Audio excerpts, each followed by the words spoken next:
महात्मा गांधी अंतर्राष्ट्रीय हिंदी विश्वविद्यालय के हबीब तनवीर सभागार में पिछले दिनों शोध प्रविधि विषय पर परिचर्चा आयोजित की गई। शोध में वैज्ञानिक पद्धति को अपनाना, उसके माध्यम से प्रामाणिक ज्ञान की प्राप्ति कर विश्वसनीयता स्थापित करना जैसे अनेक सूत्र वाक्यों से विश्वविद्यालय के कुलपति श्री गिरीश्वर मिश्र ने छात्रों को संबोधित किया। दरअसल इस विश्वविद्यालय की स्थापना ही विविध ज्ञान अनुशासनों में ज्ञान परंपरा को बढ़ावा देने और शोध को शिखर तक ले जाने के उद्देश्य से की गई थी। युवा साथियों,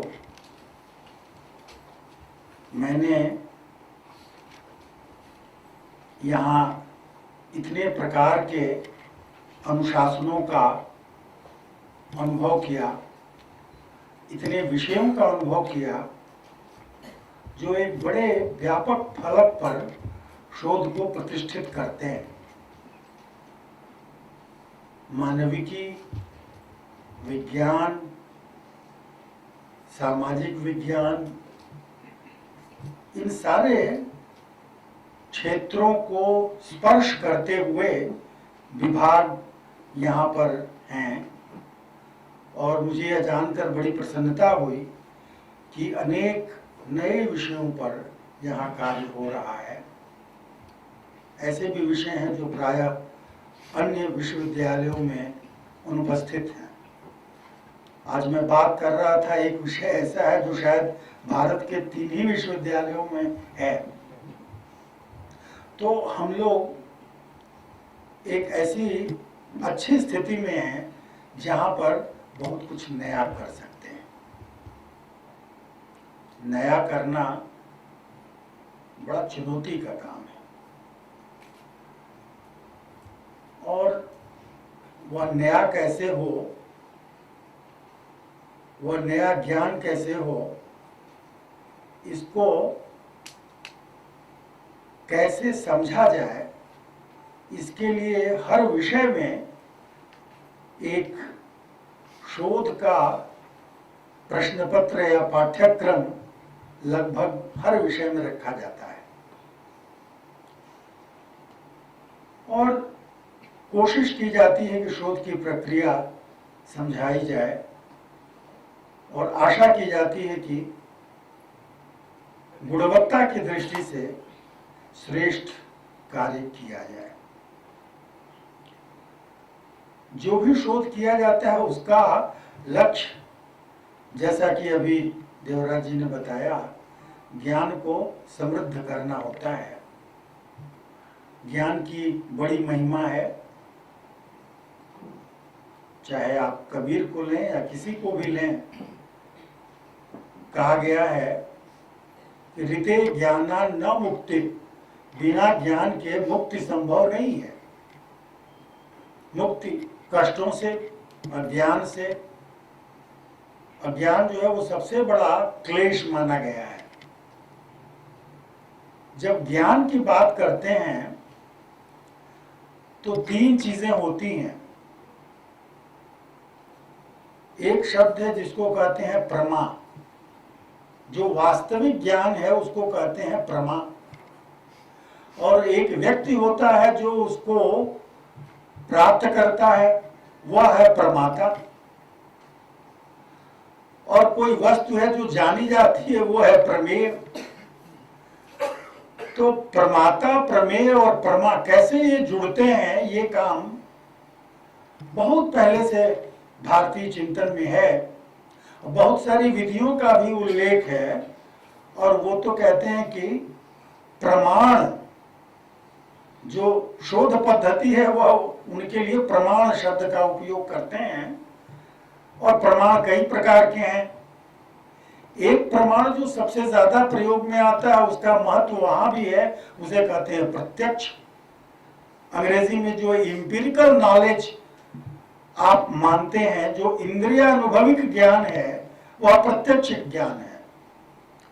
फिर उन्होंने कहा कि अनुमान भी है। फिर उन्होंने कहा कि भाई तुलना करके, कंपैरिजन करके, वो भी एक विधि है। और भी कई विधियां हैं और गजब का चिंतन है। वस्तु का न होना, अभाव, वह भी एक ज्ञान का माध्यम वहां माना गया है। कैसे कहीं पर आप अर्थ लगा देते हैं, अर्थापत्ति, यह भी एक ज्ञान का माध्यम कहीं कहीं माना गया है। और इसके साथ ही साथ ऐतिह्य, कि वो चीज पुरानी परिपाटी है, उसे भी ज्ञान का आधार माना गया है। जो बहुत सारे हमारे दर्शन हैं, वेदांत लीजिए और सांख्य योग लीजिए और इसके अलावा और भी बौद्ध लीजिए, तमाम सारे जो हैं दर्शन, उन सब में इसकी चर्चा मिलती है। जैन लीजिए, गजब का चिंतन है, अनेकांत का चिंतन है। बड़ा ही कठिन है कि कई स्थितियां हो सकती हैं। तो ज्ञान कैसे प्राप्त किया जाए, यह एक बड़ी पुरानी चिंता है। और यह चिंता आज ज्यादा महत्वपूर्ण हो गई है। इसलिए महत्वपूर्ण हो गई है कि ज्ञान के अलावा अज्ञान के भी बहुत सारे माध्यम हमारे सामने उपस्थित हो गए हैं। ये बड़ा कठिन प्रश्न है कि ज्ञान और अज्ञान के बीच अंतर कैसे किया जाए। मोटे तौर पर नॉलेज और बिलीफ, एक है ज्ञान और एक है विश्वास, इसके बीच अंतर कैसे किया जाए, इसके लिए कहा गया कि भाई आप वैज्ञानिक विधि का उपयोग करें। और वैज्ञानिक विधि की जो कसौटी है, वो यह कसौटी है कि जो ज्ञान हो वह ऐसा ज्ञान हो जो हर व्यक्ति के लिए उपलब्ध हो, जो पब्लिक हो, जो ऑब्जेक्टिव हो, जो वस्तुनिष्ठ हो। हमें यदि यह गिलास के रूप में दिख रहा है और आपको भी गिलास के रूप में दिख रहा है, तब तो यह वस्तुनिष्ठ हुआ।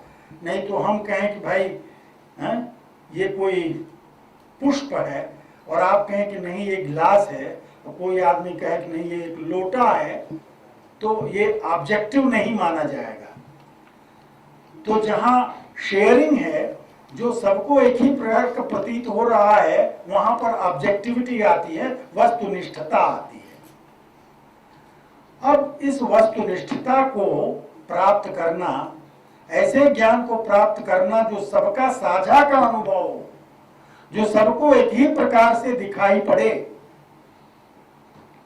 यह वस्तुनिष्ठता जो है वो महत्वपूर्ण है एक वैज्ञानिक अध्ययन के लिए। और अगर वस्तुनिष्ठ है तो उसके आधार पर हम प्रामाणिक ज्ञान प्राप्त कर सकते हैं, वैध ज्ञान प्राप्त कर सकते हैं, ऐसा ज्ञान प्राप्त कर सकते हैं जो विश्वसनीय हो, जो रिलायबल हो, जिसके ऊपर आप निर्भर कर सकें। आप दवाओं का उपयोग करते हैं, डॉक्टर कहता है कि ये दवा आप लीजिए और आंख मूंद कर आप वो दवा ले लेते हैं, उससे लाभ भी होता है। एक प्रक्रिया है जो कि परीक्षण के आधार पर निश्चित की गई और उसका उपयोग आप कर रहे हैं, अलग अलग परिस्थितियों में कर रहे हैं। तो जो ज्ञान एक स्थिति में मिलता है उसका हम अन्य स्थितियों में भी उपयोग करते हैं। ज्ञान की ये जो परिपाटी है उसको शोध पद्धति का नाम दिया गया, उसको रिसर्च मेथड का नाम दिया गया। ये अपने आप में एक बड़ा सवाल है कि जो वस्तुनिष्ठता की बात है, ऐसे ज्ञान की जो कि सबका एक ही प्रकार का हो, यह भी अब संदेह के घेरे में आ चुका है। पहले जब विधेयवाद, पॉजिटिविज्म का बोलबाला था, व्यवहारवाद या बिहेवियरिज्म का बोलबाला था, तब इस प्रकार की ऑब्जेक्टिविटी बड़ी महत्वपूर्ण थी। समय बदला, चिंतन की पद्धति बदली और उस पर भी प्रश्न खड़े हुए।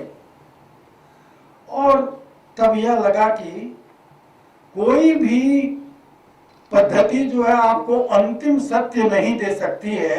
आज जिसे उत्तर आधुनिकता के नाम पर जाना जाता है, वह एक प्रकार के सत्य की सत्ता को स्वीकार ही नहीं करता। वह कहता है कि भाई अलग अलग दृष्टियों से अलग अलग प्रकार के सत्य पाए जा सकते हैं, हर सच अधूरा सच है, अर्ध सत्य है। एक वैज्ञानिक हुए हैं माइकल पोलियानी, तो उनका कहना है कि भाई आपको क्या दिखाई पड़ेगा या इस पर निर्भर करेगा कि आप किस कोण से देख रहे हैं, और आप सर्वज्ञ नहीं है कि हर कोण से किसी चीज को आप देख सकें। अर्थात आपके देखने की सीमा है, आपके ज्ञान की सीमा है, एक अंश तक ही आपको ज्ञान प्राप्त हो सकता है।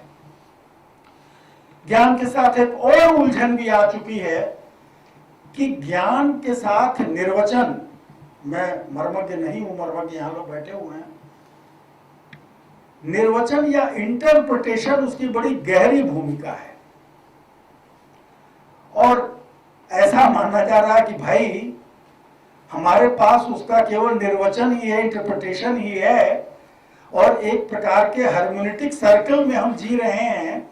हम एक व्याख्या देते हैं, आप दूसरी व्याख्या देते हैं, तीसरा आदमी तीसरी व्याख्या देता है, तो इस व्याख्या के चक्र में हम भ्रमण करते रहते हैं।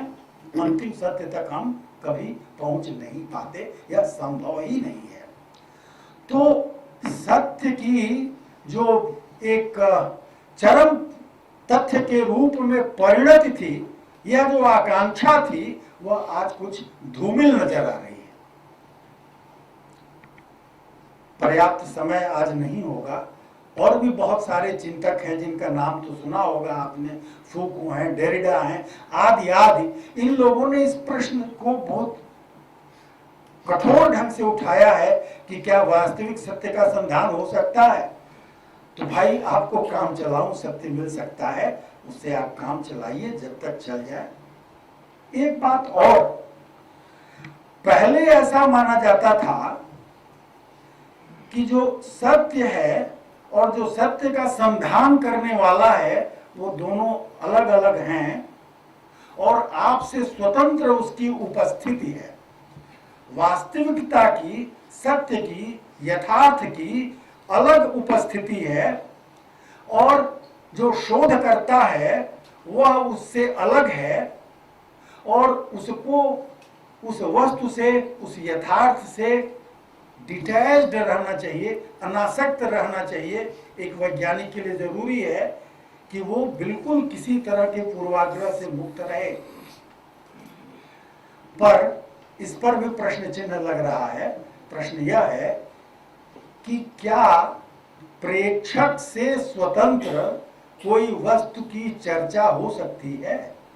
देखने वाला ही नहीं है तो जो दिखाई दे रहा है उसका अर्थ क्या है? तो दिखाई पड़ना देखने वाले से भी जुड़ा हुआ है।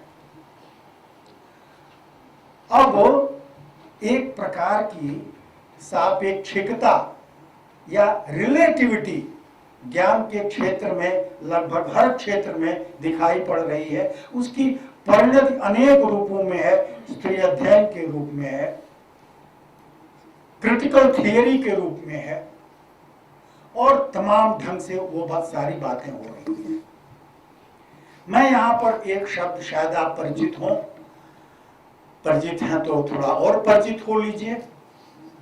एक भौतिक विज्ञानी हुए जिन्होंने ये जानने की कोशिश की कि बाबा विज्ञान कैसे बढ़ता है, विज्ञान में ज्ञान की जो प्रवृत्ति है वो आगे कैसे चलती है।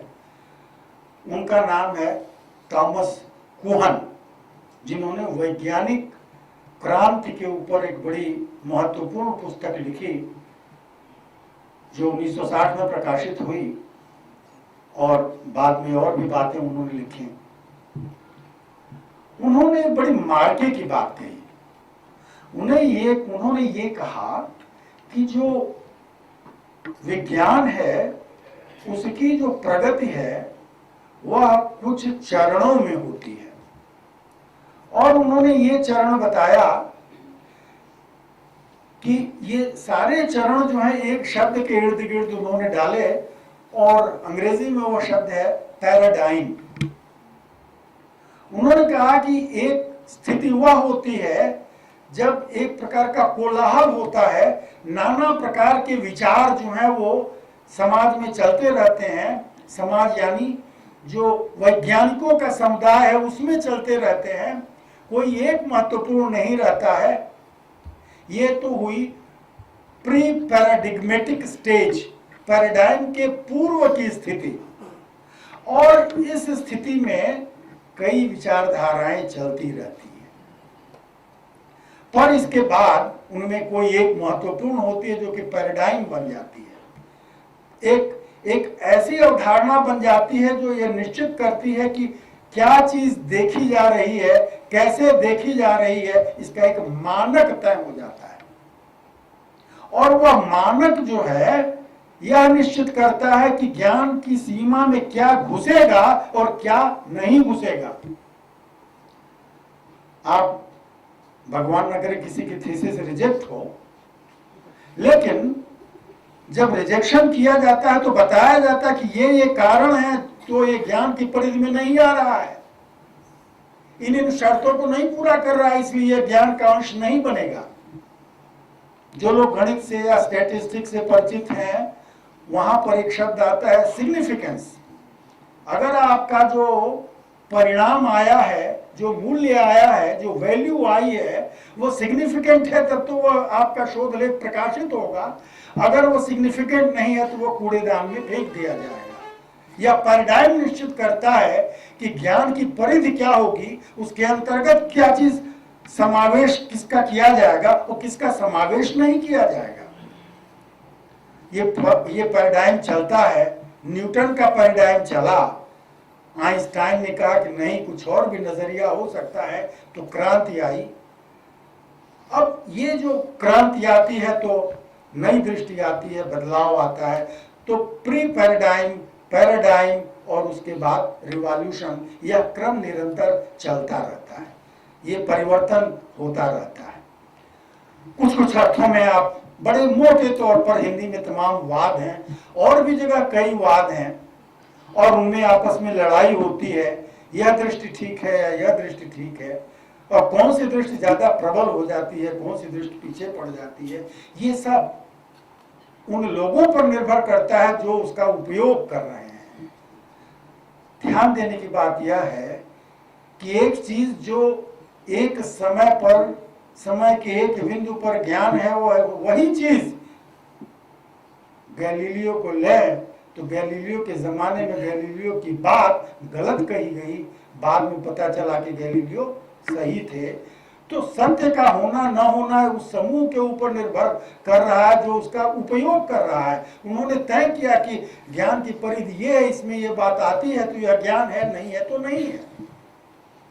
पैराडाइम की जो अवधारणा है वो बड़ी प्रचलित हुई है, उसकी आलोचना भी हुई है, पर कहीं न कहीं उसमें यह सत्य है कि क्या चीज प्रमुखता से उभरती है, किसको सब लोग स्वीकार करते हैं। यहां भी एक तरह की रिलेटिविटी, एक प्रकार की सापेक्षिकता जो है वह दिखाई पड़ रही है। तो यह जो सापेक्षिकता है वह ये बताती है कि ज्ञान जो है वह एक प्रकार की रचना है, एक प्रकार का कंस्ट्रक्शन है, और यह कंस्ट्रक्शन बहुत आकर्षक है। आकर्षक इस माने में है कि कई प्रकार के, कई विकल्पों में ज्ञान हमारे सामने हो सकता है, और चुन लीजिए उनमें से कौन सा आपके लायक है। यह जो दृष्टि है उसको कंस्ट्रक्शनिज्म कहते हैं, एक प्रकार की रचनावादी दृष्टि जो यह मानती है कि ज्ञान जो जिसका हो रहा है, जो ज्ञान आपको प्राप्त हो रहा है, जो ज्ञान प्राप्त करने वाला, दोनों जुड़े हुए हैं, वह अलग नहीं है। आप ऐसा नहीं है कि कहीं ज्ञान छिपा हुआ है, गए और ढक्कन उठाया और ज्ञान निकाल लिया। ज्ञान की आप रचना करते हैं। आप एक रास्ता अपनाइए तो आपको एक प्रकार का ज्ञान मिलेगा, अगर आप दूसरा रास्ता अपनाएंगे तो आपको दूसरे प्रकार का ज्ञान मिलेगा, कोई तीसरा रास्ता अपनाएंगे तो आपको तीसरे प्रकार का ज्ञान मिलेगा। तो ज्ञान जो है, ज्ञान प्राप्त करने की पद्धति पर भी निर्भर करता है। तो जब आप शोध करने चलते हैं तो आपको यह निश्चय करना होता है कि आप किस परिपाटी में अध्ययन करने जा रहे हैं। उस परिपाटी की कुछ महत्वपूर्ण विशेषताएं होती हैं, कुछ पद्धतियां होती हैं, कुछ उसके ऐसे आवश्यक अंग होते हैं जो उस परिपाटी को स्वीकार करने के लिए आवश्यक है। बौद्ध जीवन पद्धति है, उसके बहुत सारे अंग हैं। वेदांत जो है वह भी एक पद्धति है, उसके भी कुछ अवयव हैं, कुछ अंग हैं। जो इसे नहीं मानते उसके भी कुछ अंग हैं, कुछ अवयव हैं। तो वेदांती होने के लिए एक तरीका अपनाना पड़ेगा, एक जीवन पद्धति अपनानी पड़ेगी। उसी तरह से बौद्ध होने के लिए भी कुछ चीज़ों को अंगीकार करना पड़ेगा, अपनाना पड़ेगा। उसको मान करके, अपना करके, आचरण में ला करके ही आप कर सकते हैं। मैं ये इसलिए कह रहा हूँ कि जब आप शोध करने चलते हैं तो आपको अपनी पात्रता बनानी पड़ती है। उस पैराडाइम में, उस दृष्टि में, उस ज्ञान की परंपरा में अपने को डुबोना पड़ता है, अपने को तैयार करना पड़ता है, समझना पड़ता है, वैसा बनना पड़ता है। तब जाकर के आप ज्ञान की प्रक्रिया में आगे बढ़ पाते हैं। तो ये जो ज्ञान की तैयारी है, जो पात्रता का जो अर्जन है, अब अर्जुन हो तो उनको भी किसी द्रोणाचार्य की जरूरत होती है, जो उनके गुरु थे, जो सिखा रहे थे कि कैसे बाण चलाया जाए, कैसे काम किया जाए, कैसे आयुध जो है वो उनका उपयोग किया जाए। तो ये जो रिसर्च मेथड है वह भी उसी प्रकार की पात्रता की तैयारी है। रिसर्च मेथड में आप अपने को एक सुपात्र बनाते हैं ताकि आपको यह पता चले कि उसकी क्या क्या आवश्यकताएं हैं, आप अपने को उसके अनुरूप तैयार करें। मुझे लगता है कि शोध जो है वह केवल ज्ञान को एकत्र करना मात्र नहीं है, आपकी पात्रता का निर्माण करना भी एक बहुत बड़ा अंग है। आपकी जो तैयारी है, आप बार बार पुस्तकों को पढ़िए, उसकी आलोचना करिए, उसको समझने की कोशिश करिए, उसमें डूबिए। तो यह जो तैयारी आवश्यक है वह एक ऐसा अंग है जिसके लिए आप में एक प्रकार के पैशन का, एक प्रकार की लगन का, एक प्रकार की बेचैनी की जरूरत होती है। तब आप उसकी तह में जाना चाहेंगे, ज्यादा से ज्यादा समझना चाहेंगे और उसके लिए आप तत्पर होंगे। तो मैं समझता हूं कि शोध पद्धति में पात्रता का कोई चैप्टर नहीं लिखा जाता है, मगर वह होना चाहिए कि कैसे हम शोधार्थी कैसे बने, उसकी पात्रता कैसी होगी। अगर आप पात्र नहीं हैं तो कोई भी दिया जाए, पात्र आप नहीं है, सुपात्र आप नहीं है, उसमें अगर छेद है तो पानी नीचे गिर जाएगा, चाहे जितना पानी डालिए सब उसमें से बह जाएगा। तो यह पात्रता अध्यापक की बड़ी भारी भूमिका है, यह उसकी जिम्मेदारी है। जो शोध के पर्यवेक्षक हैं उनमें ये बात होनी चाहिए कि कैसे यह पात्रता ले आई जाए, और छात्र में, शोधकर्मी में ये भाव होना चाहिए कि कैसे यह पात्रता अर्जित किया जाए। श्री मिश्र ने अपने संबोधन में नए ज्ञान की खोज में लगे रहकर शोधार्थियों को स्वयं शोध उपकरण बनने की सलाह देते हुए उन्हें शोध विषय से खुद को जोड़ने की बात भी कही। बहुत सारे विषयों में शोधकर्ता ही, शोधकर्ता, कौरता नहीं, कर्ता, शोधकर्ता या शोधकर्मी या शोध छात्र, वही शोध का उपकरण होता है। आप साहित्य पढ़ते हैं, उसका मर्म आप ग्रहण करते हैं। किसी की पीड़ा आपने देखी, उसका अनुभव किया, ये एक बात हुई। मैं छोटी सी कहानी कहिए या अनुभव कहिए, मैं बताना चाहूंगा, शेयर करना चाहूंगा, उससे कई चीज साफ हो जाएगी। एक संस्था है जिसका नाम है national institute of mental health and neuro sciences, निम्हांस, Bangalore में है, राष्ट्रीय महत्व की संस्था है। वहाँ पर एक प्राध्यापक थे श्री रवि कपूर, और विद्वान थे, भारत विदेश में पढ़े लिखे थे। उनकी रुचि इस बात में थी कि भाई योग का मानसिक स्वास्थ्य पर क्या प्रभाव पड़ता है, इसका वैज्ञानिक अध्ययन किया जाए। तरह तरह की भ्रांतियां हैं, तरह तरह के झूठे वादे हैं, वास्तविकता क्या है। वहां पर वो बड़े प्रोफेसर थे, बड़े नामी प्रोफेसर थे। उन्होंने सोचा कि हम इसका गहन अध्ययन करेंगे, और उसके लिए उन्होंने अपने शोध अनुभव के आधार पर एक बढ़िया सा इंटरव्यू शेड्यूल, साक्षात्कार अनुसूची का निर्माण किया, प्रश्न तैयार किए, और फिर सोचे कि चल के जरा पूछें भाई। तो एक वास्तविक ज्ञानी गुरु, योग के पंडित जो थे, जो योगी स्वयं थे, उनके पास गए। उन्होंने वह प्रश्नावली उनको दी, कहा कि मैं इस प्रकार का कार्य करना चाहता हूं। तो उन्होंने उसको देखा, फिर उसको हंस करके रख दिया। उन्होंने कहा कि कोई योगी आपको क्यों बताएगा कि उसको कैसा अनुभव हो रहा है, और कैसे बताएगा? आप यह क्यों नहीं करते कि आ जाइए आश्रम में, खुद योग करिए, उसका अनुभव करिए और देखिए कि क्या होता है योग करने से, योग निद्रा करने से क्या होता है, खुद अनुभव करिए। उनको बात जच गई, उन्होंने छुट्टी का आवेदन किया, उनको पूरी छुट्टी वेतन के साथ प्राप्त हो गई, और फिर वो आ गए, आश्रम में आ गए। उनकी पत्नी भी वहां प्रोफेसर हैं, उनका नाम है मालविका कपूर, वो भी थी। और जैसे जैसे गुरु ने कहा वैसे वैसे उन्होंने किया, और करने से क्या उनको हो रहा था उसकी एक डायरी भी लिखी, और अपनी पत्नी से कहा कि भाई तुम मुझको देखो कि मुझ में कैसा बदलाव आ रहा है। और गुरु ने भी उनको देखा कि इनमें क्या हो रहा है, और उन पर टिप्पणियां की उन्होंने। इसको कहते हैं ट्रायंगुलेशन। उनके योग का अनुभव, उनका अपना अनुभव, उनकी पत्नी द्वारा उनके अनुभव का अनुभव, और उनके गुरु द्वारा इनके अनुभव का अनुभव, तीनों की क्या प्रतीति थी। बहुत ही बढ़िया ये उन्होंने लिखा, उसका वर्णन किया बाद में।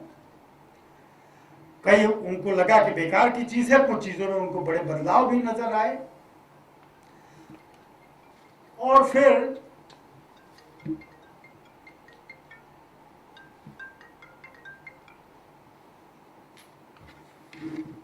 दूसरी ओर उन्होंने कुछ साधु लोगों को लिया जो कि हिमालय पर बड़ी ऊंचाई पर रहते थे, जाकर के उनके पास रहा और देखा, उनका भी अनुभव लिया।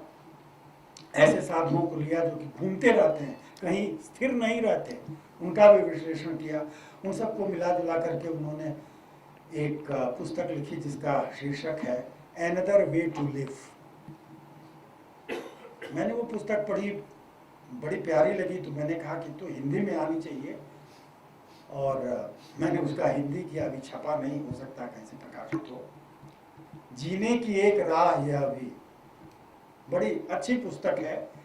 ऐसे ढंग से आप ये देखिए, शोध का जो अनुभव है, शोध का जो ज्ञान है, उसमें कैसे आप बैठ सकते हैं।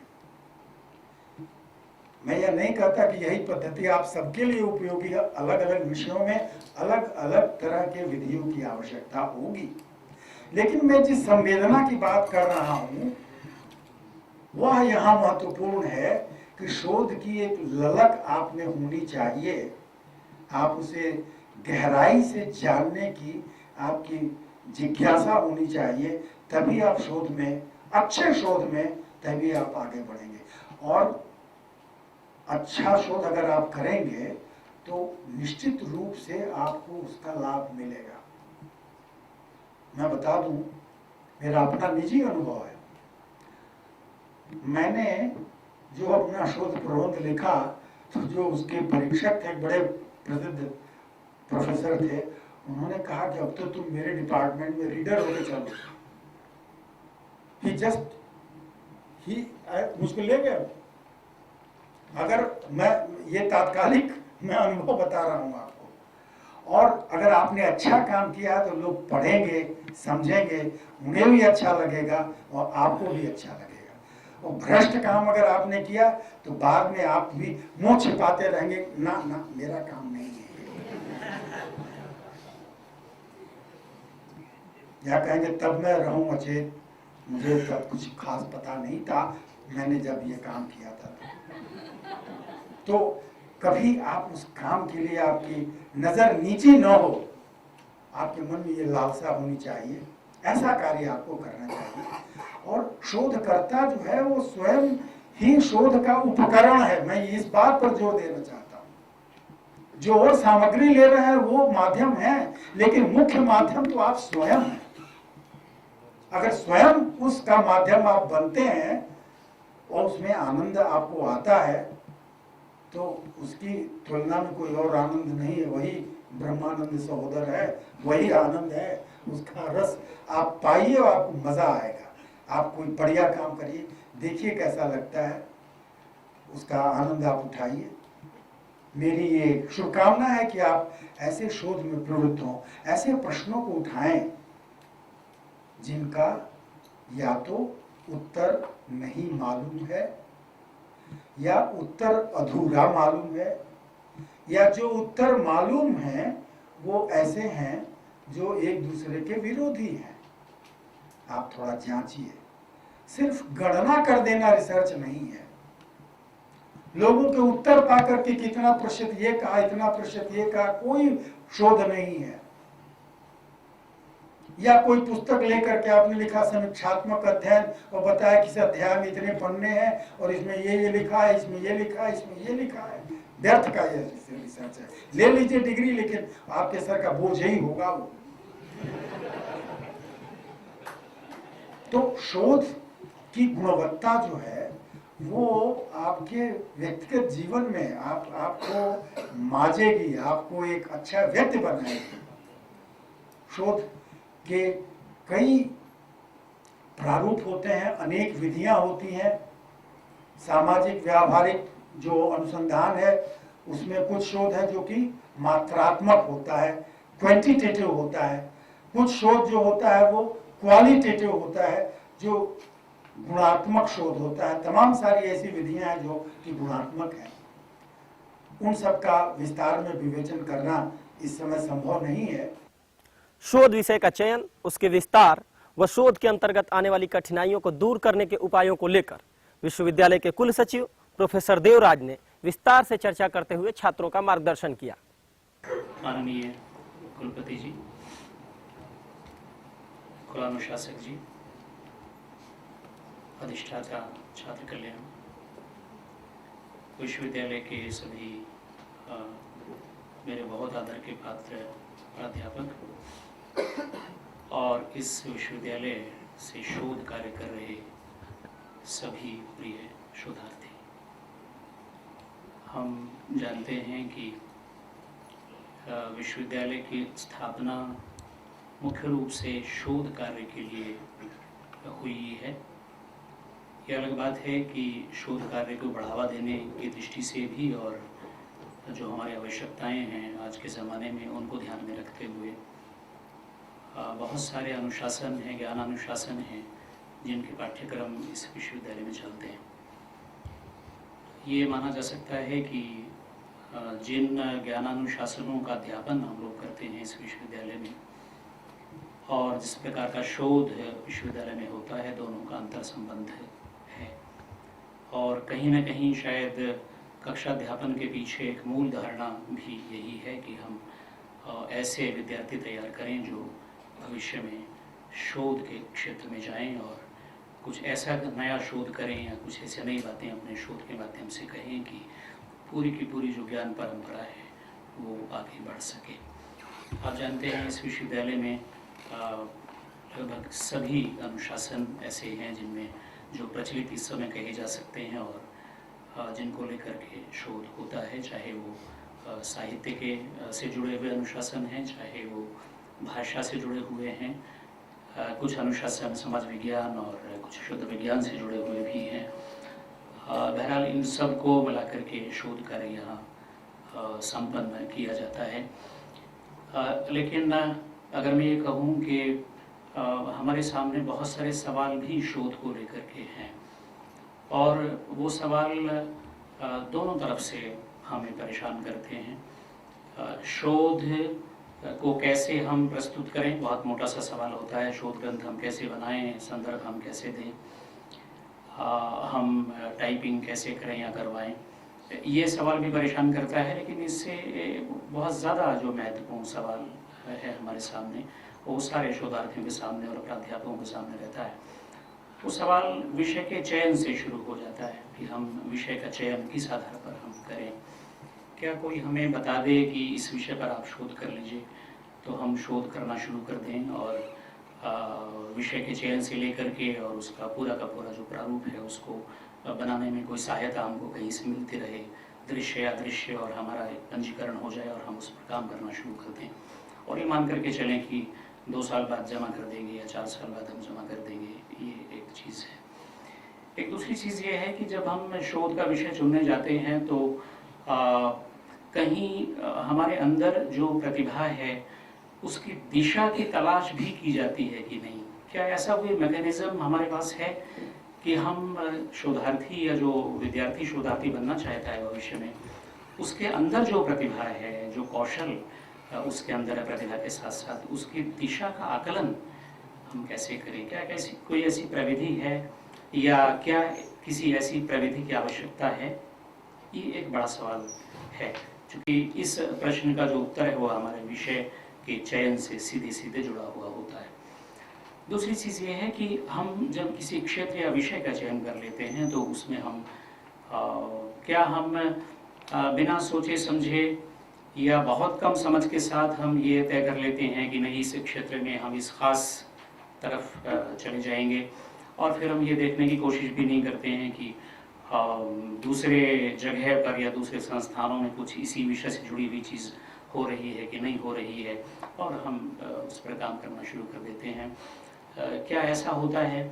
और अगर ऐसा होता है तो क्या इसको नियंत्रित करने के लिए या इसे सही दिशा देने के लिए कोई मैकेनिज्म हमारे पास है या उसकी ज़रूरत है कि नहीं ज़रूरत है? एक दूसरी चीज़ हुई। एक तीसरी चीज़ और है कि जब हम शोध करने चलते हैं, कई बार हम सामग्री संग्रह से अपनी बात शुरू करते हैं, यात्राओं से अपनी बात शुरू करते हैं, पुस्तकालयों से अपनी बात शुरू करते हैं।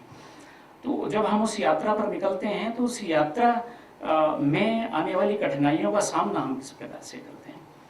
क्या कोई खास उद्देश्य को लेकर के हम उन सवालों से टकराते हैं जो हमारी खोज यात्रा में हमारे सामने आती हैं, चाहे हम सामग्री की खोज कर रहे हों या हम दूसरे साधनों की खोज कर रहे हों? क्या ऐसी कुछ चीज़ हमारे मन में आती है? बहरहाल हम जो विषय चुन लेते हैं, जो क्षेत्र चुन लेते हैं शोध का, उस क्षेत्र के साथ न्याय करने के लिए हम क्या करते हैं?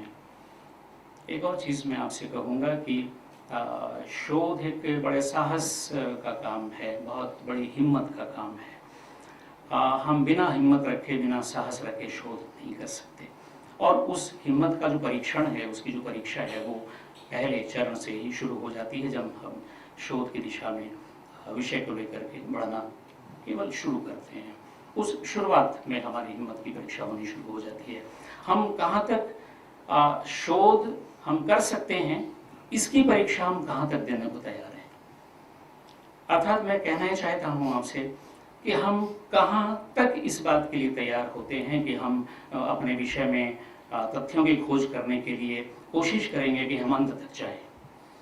हम कहाँ तक तैयार होते हैं, कहाँ तक हमारे अंदर साहस होता है कि जो तथ्य हमें परस्पर विरोधी मिलते हैं, उन परस्पर विरोधी तथ्यों को हम छानेंगे पूरी ईमानदारी के साथ। हमारी हिम्मत की सीमा क्या है कि अगर 2 तथ्य हमारे सामने मिल जाएं और हमें कई बार विरुद्धों के सामंजस्य की जरूरत पड़े, अगर शुक्ल जी की भाषा में मैं कहूँ तो विरुद्धों के सामंजस्य के साथ हम कहाँ तक न्याय कर पाते हैं या क्या न्याय कर पाएंगे। तो बहरहाल ये बहुत सारे खतरे हमारे सामने होते हैं, क्योंकि कई बार चीज़ें के अधिकांश अवसरों पर जो चीज़ें होती हैं वो स्पष्ट नहीं होती हमारे सामने, और हम कई बार स्पष्ट करने की जल्दी में होते हैं, कई बार कहीं से उन्हें उठाने की कोशिश करते हैं, कई बार हम उनकी व्याख्या इस ढंग से करते हैं कि हमारे पक्ष में चीज़ आ जाए। बहरहाल ये चीज़ें हैं और ये सारी हमारी हिम्मत को दोयम दर्जे का ठहराती हैं। हमारी हिम्मत पहले दर्जे की तभी हो सकती है जब शोध के क्षेत्र में आने वाले जो खतरे हैं, जो सवालात हमारे सामने आते हैं, उनसे हम जूझने को पूरी तरह से तैयार हों। जल्दी शोध ग्रंथ जमा करने की नहीं है, या बहुत बड़ी मजबूरी शोध ग्रंथ जमा करने की नहीं है। बहुत बड़ी मजबूरी हमारे साथ जो हमें जो विषय दे दिया गया है, या जो हमने विषय जो चुन लिया है, उस विषय के औचित्य को निभाने की है। और उसके लिए जितनी चीज़ें हो सकती हैं वो सब हमारे सोचने की हैं। शोध की दिशा और दृष्टि जानने तथा शोध विषय को बेहतर ढंग से समझने के लिए इस तरह के कार्यक्रमों को महत्वपूर्ण और सार्थक बताते हुए विश्वविद्यालय के छात्र कल्याण अधिष्ठाता व संचार एवं मीडिया अध्ययन केंद्र के निदेशक प्रोफेसर अनिल कुमार राय अंकित ने कुलपति समेत सभागार में उपस्थित समस्त अध्यापकों और छात्रों का आभार प्रकट किया कि शोध को लेकर के क्या दिशा होनी चाहिए, क्या दृष्टि होनी चाहिए, और अपने शोध प्रश्न को हम कितने बेहतर ढंग से समझ लें, उसके बाद शोध कार्य को आगे बढ़ाएं। क्योंकि बहुत बड़ी समस्या है ना शोध प्रश्न को ठीक ढंग से समझ लेना। और जब हम शोध प्रश्न को समझ लेंगे तो स्वाभाविक है कि फिर उसके उत्तर को तलाशने की जो प्रक्रिया हमारी है वो सही दिशा में जाएगी। मैं हृदय से माननीय कुलपति महोदय का आभारी हूँ कि आप, और ये स्वाभाविक है कि ये हमारा आयोजन नहीं बल्कि माननीय कुलपति महोदय की एक स्वाभाविक सी चिंता की प्रक्रिया का ये परिणाम आज का ये कार्यक्रम हुआ है कि विद्यार्थियों से, शोधार्थियों से खास करके और शिक्षकों से शोध विषय पर बात की जाए। क्योंकि विश्वविद्यालय मूल रूप से शोध और उच्च शिक्षा की जब हम बातचीत करते हैं तो उच्च में भी उच्चतम शिक्षा को ध्यान में रख करके और शोध को ध्यान में रख करके इस विश्वविद्यालय का निर्माण हुआ है। तो स्वाभाविक है कि हमसे आकांक्षाएं पूरे देश और दुनिया की शोध की दृष्टि में ज्यादा है। और मैं माननीय कुलपति महोदय को आश्वस्त भी करना चाहता हूँ कि हमारे विश्वविद्यालय में शोधार्थी भले ही कम है, विद्यार्थी भले ही कम है, लेकिन गुणवत्ता की दृष्टि से इन विद्यार्थियों में जो एक ललक है काम करने की, और जो विषय इनके हैं अगर उनका एक मूल्यांकन किया जाए तो और विश्वविद्यालयों के विषयों से बहुत हट करके विषय हमारे विद्यार्थी जो एमफिल और पीएचडी के विद्यार्थी हैं उनका चयन ये करते हैं। तो इसमें विद्यार्थियों का भी, शोधार्थियों का भी अपना योगदान है और शोध निर्देशकों का भी योगदान है शोध विषय के चयन के साथ में।